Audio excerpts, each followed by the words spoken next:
Welcome to the Lotus and the Lily for 2023-2024. This is the 13th year that we have gathered to look back at the year that we have just lived and discover what it really was all about and create a mandala that our hands create or think they create.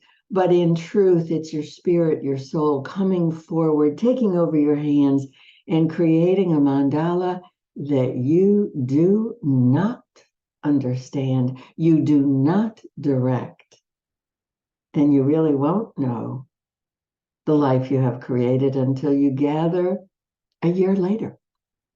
It's a miracle. And it's a miracle that I have experienced since 2010. I will show you my first mandala. Look at this incredibly simple little piece of paper. Oh, no, it's not. This is a three-dimensional sphere vibrating in space, holding the sacred desires of this soul named Janet on January 1st, 2010. And I have continued this process every single January 1st. I like to make mine on January 1st. You can make yours anytime you like. And then I have this history. I can look at these mandalas year after year after year after year and begin to see who I really am, what my soul really is creating. And what my soul really is creating isn't any goals. We are all so conditioned by patriarchy. You have to set goals, and then you have to work very hard to achieve them. Please wipe that out of your belief system. That's patriarchal abuse. That's keeping you on a linear line. Work harder, create more stuff. You know who benefits from patriarchal goal setting, don't you? It's not you. It's businesses and corporations and institutions and churches and everybody who benefits from you walking the straight and narrow path to set a goal, work hard, achieve that goal, set a goal, work hard, achieve that goal. Now, that's the life I was living. That's the life you were probably living until the day I created this mandala. And that mandala took me in 60 days from facing bankruptcy to being thrown out of the office by the bankruptcy attorney because I had made so much money in January of 2010 that I no longer qualified to apply for bankruptcy. What? It's all, well, first of all, the story is in the book, The Lotus and the Lily, but it's all from these two great teachers. And that's why the book is called The Lotus for Buddha and The Lily for Jesus. Story, once again, full story is in the book. And I will also, on opening night, tell it to you because it's the greatest story of all. It all happened because, for reasons known only to my divine feminine voice, instead of on January 1st, doing my deep soul writing and creating the life that I wanted to create, I picked up this book. It was a library book and it was due the next day. Why did I stop and read this book? It had to have been a soul direction. It had to have been a little, okay, Janet, you're getting close, but you're not there yet. So you need to read this book. And I read it till 3:00 in the afternoon because I needed to get to this sentence. Now take this in. Whether you have been with me and read the book and created 13 mandalas, or you have just arrived and you're coming to the Lotus and Lily for the first time. Everything changed with this sentence. The Buddha said, when conditions are sufficient, there is a manifestation. Listen to that again. The Buddha said, when conditions are sufficient, there will be a manifestation. So right away, do you get what's wrong with all goal setting? Do you get what's wrong with the law of attraction? Do you get what's wrong with every single prosperity and manifestation book you've ever read? They all have you focusing out here on the external, on this thing you want, the income, the relationship, the health, whatever, right? Set that goal. Well, the Buddha said, that will happen, but only when you create the conditions. This shocked me. These words ripped me open. I was in this room when I read it, and I raced around in circles, screaming. When conditions are sufficient, there will be a manifestation. I had to say it over and over again. Does this happen to you? Till it finally lands in my body. So I was so freaked out because this was completely different from anything I had read in the gazillion manifestation books. I had them, you had them. I have thrown them all out since. But on that day, they still were filling a shelf on my spiritual library. And now it was January 1st, New Year's Day. Bookstores are closed, right? I went into a complete panic because if I'm going to completely change how I'm going to create the 2010 I want, and I'd never read anything about Buddhism, this was my introduction. I needed to know if the Buddha said that, Jesus had to have said it too. And I looked around at my books and I knelt in tears. I think I was Davening. I was going back and forth going, what did Jesus say? What did Jesus say? What did Jesus say? Because I knew, I was raised Catholic, that there's this phrase, I think it's Matthew 6, seek first the kingdom. Of course, nobody knows what the kingdom is, right? But seek first the kingdom, and all else shall be given unto you. So I get down on my knees. I need it, and I need it now. Talk about a miracle. I look over at my books, and I see this narrow little, I have no memory of buying this book. I had never opened it till that day. What was it doing on my shelves? It was waiting for me. It was waiting for me. And I opened it, and sure enough, Seek Ye First the Kingdom is in this book. And it doesn't mean anything like, obey the rules, set your goals. And Dr. Neil Douglas Klotz, the greatest translator of Jesus in Aramaic, his translation of the Our Father from the Aramaic. He takes this long to try to convey what Seek Ye First the Kingdom really means. And then to help us, and we do go over this in the Lotus and the Lily, it's so gorgeous. But he ends by telling us what Jesus is trying to say. And this is the end all. He says, here, Jesus says, I have it memorized. Yeah, so I'm just going to give it to you from memory. Here, Jesus says that when we create a condition of receptivity and allow that relationship with the one to rearrange our lives, we will receive everything we need to fulfill our soul's purpose. Now, I am already in a state of what? Because of the Buddha said when conditions are sufficient. And then I read Dr. Neil Douglas Klotz translating Jesus to say that he said, when you allow a relationship with the universal one to rearrange your life, you create a condition of receptivity. What? Condition?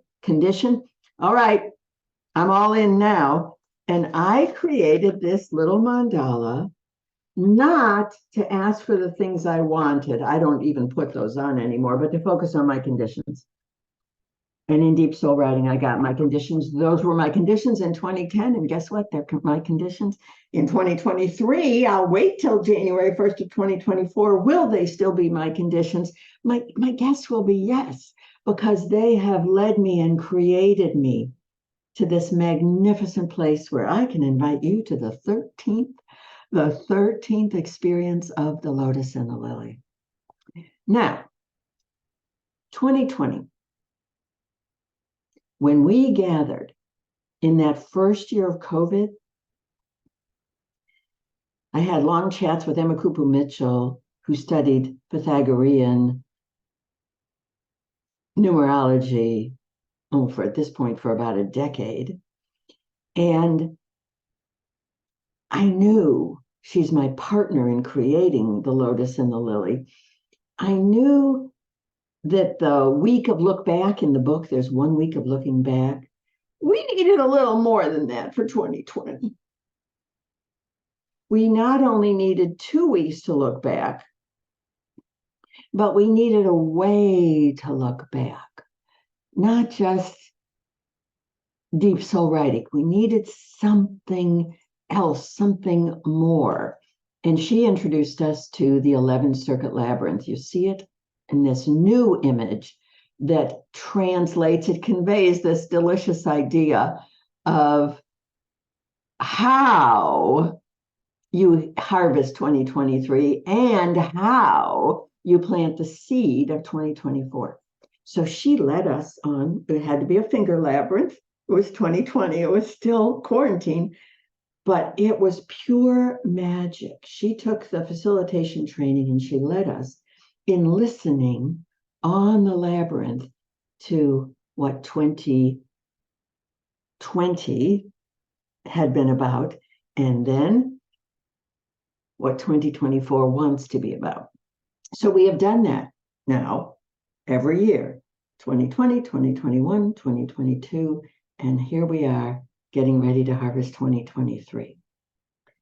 Now the labyrinth was grabbing me, and she really exploded inside of me this year, 2023, as I introduced the witch sequence.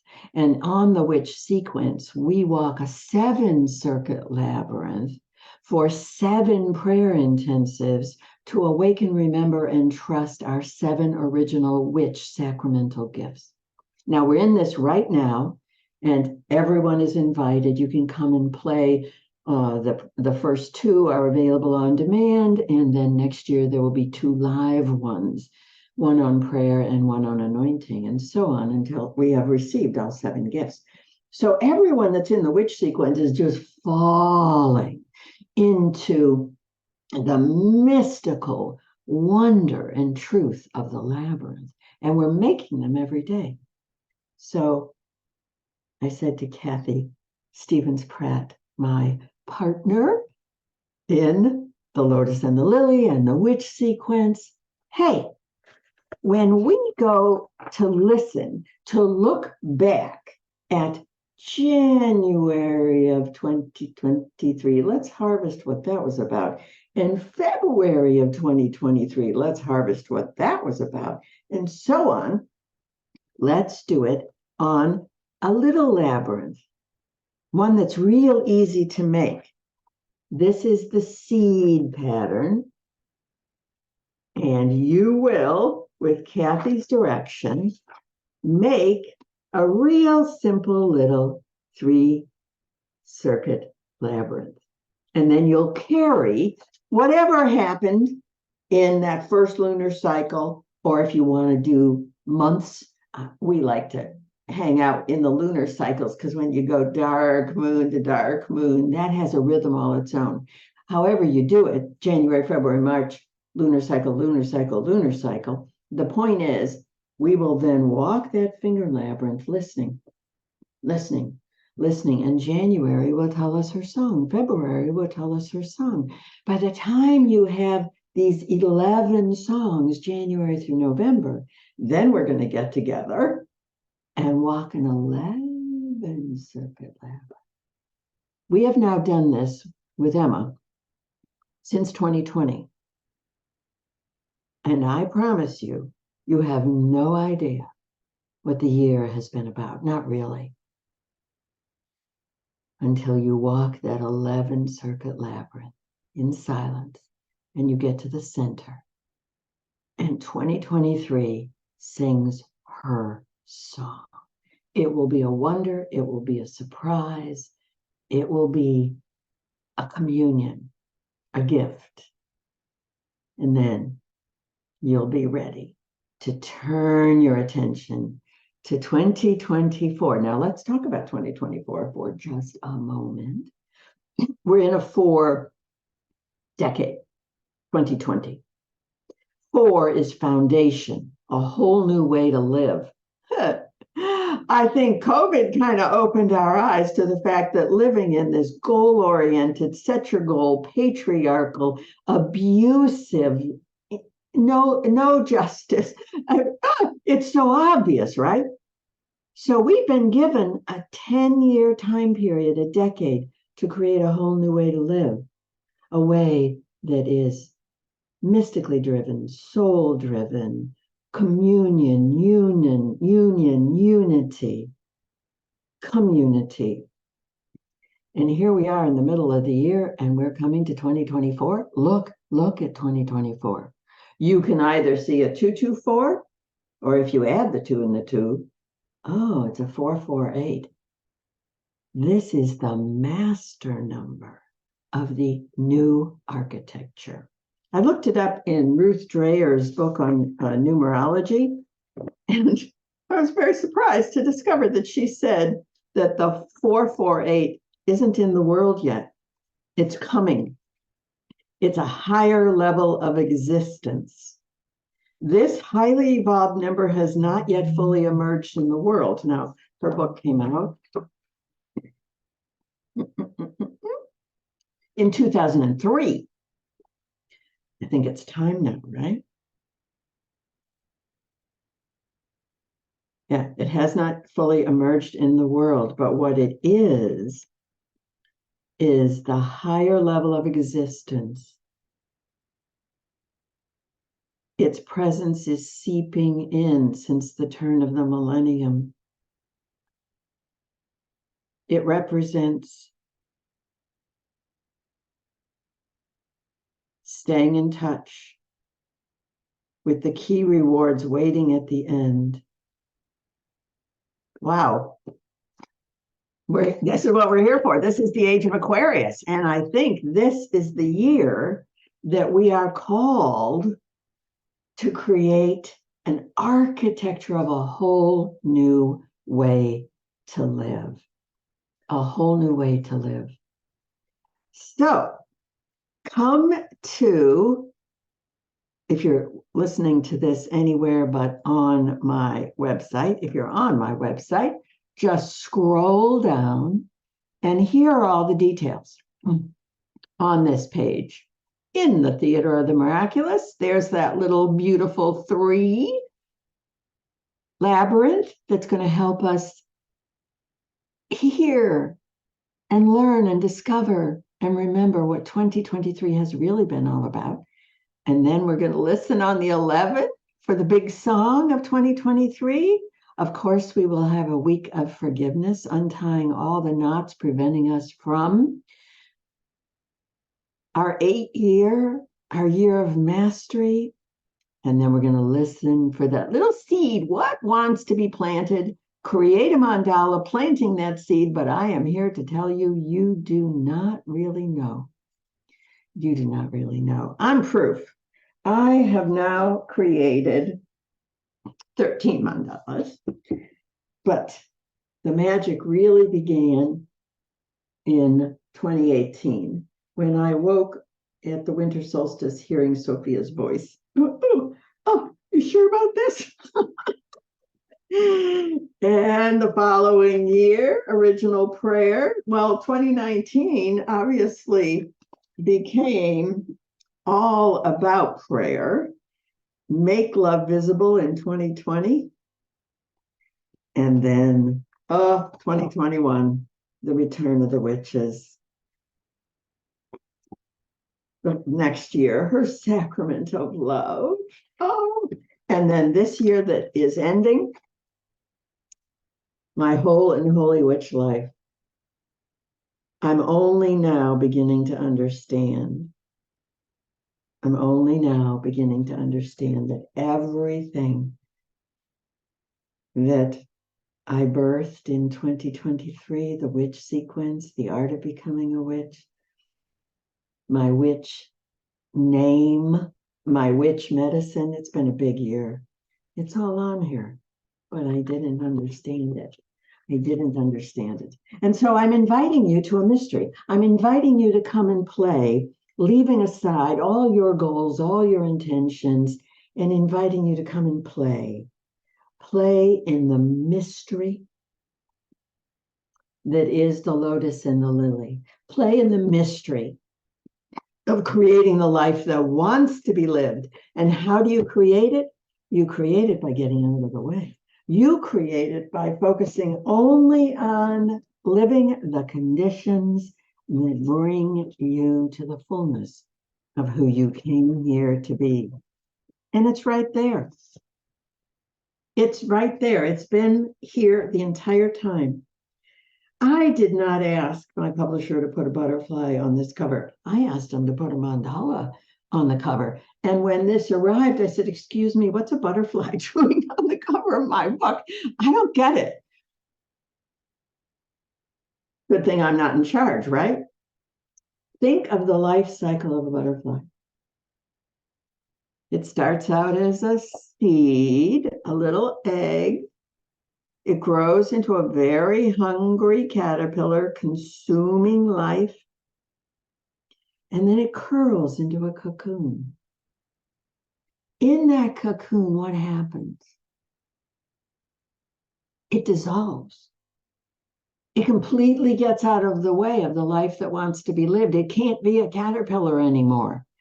And the magic, the biological magic of imaginal cells, transform it into a butterfly. I want that butterfly. You want that butterfly. And you can't have it by setting goals. You can't have it by focusing on what you want. All those things the law of attraction tells us. You create the butterfly by focusing only on living in such a way that you become the fertile soil for the seeds that want to be grown, that you become the cocoon.